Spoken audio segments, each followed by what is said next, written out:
May 1991, Shorthand Tamil Senior Grade.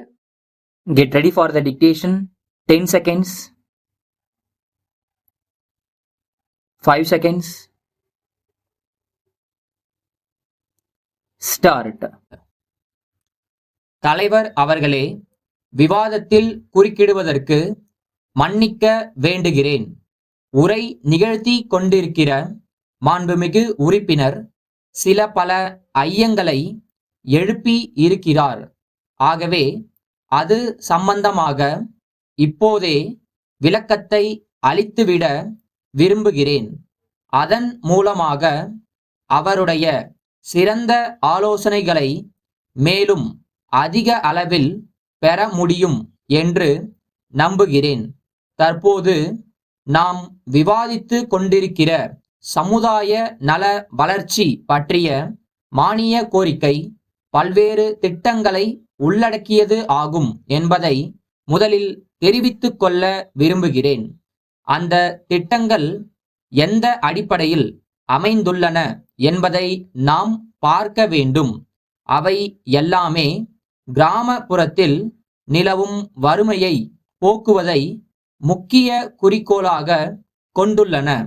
இந்த நோக்கத்தில் நாம் வெற்றி பெற 2 விதமான அணுகுமுறைகளை கடைபிடிக்கிறோம். அவை என்ன என்பதை பற்றி ஓரளவு விளக்கமாகவே எடுத்து சொல்ல விரும்புகிறேன்.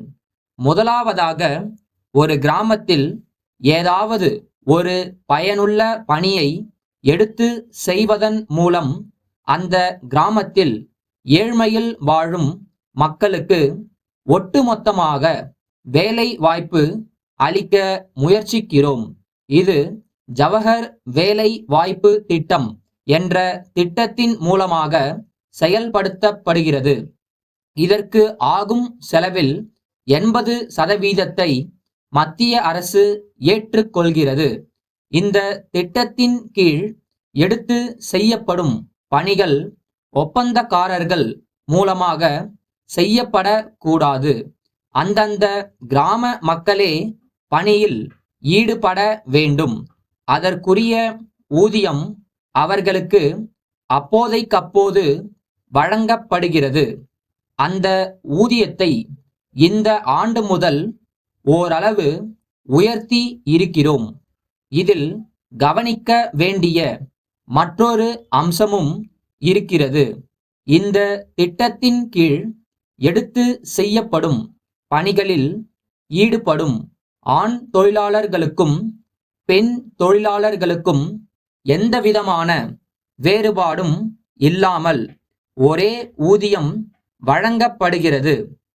இந்த ஆண்டிலிருந்து குடிமராமத்து வேலைகளையும் இந்த திட்டத்தின் கீழ் எடுத்து செய்யலாம் என்று சொல்லி இருக்கிறோம்.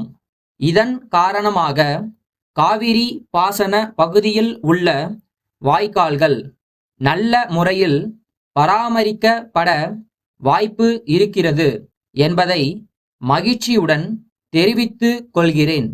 அடுத்தபடியாக, கிராமப்புறங்களில் வாழும் குடும்பங்கள் ஒவ்வொன்றிலும் குறைந்தபட்சம் ஒருவருக்காவது வேலை வாய்ப்பு கிடைக்க வேண்டும் என்ற அடிப்படையில் சில திட்டங்கள் செயல்படுத்தப்படுகின்றன.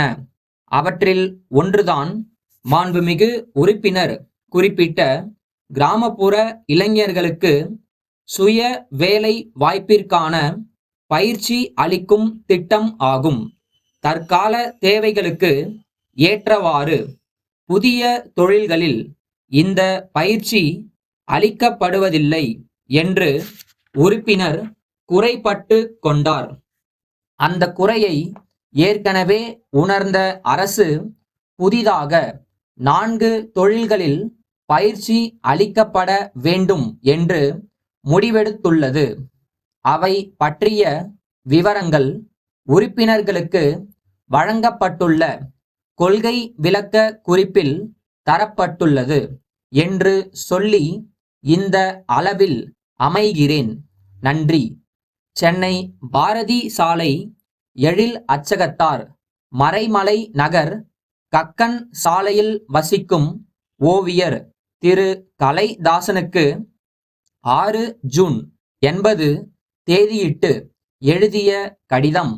ஐயா, வளரும் கலைஞர் ஆகிய நீங்கள் ஒரு சிறந்த படைப்புக்காக அண்மையில் பரிசு பெற்றிருப்பது குறித்து எங்கள் மகிழ்ச்சியை தெரிவித்துக் கொள்கிறோம்.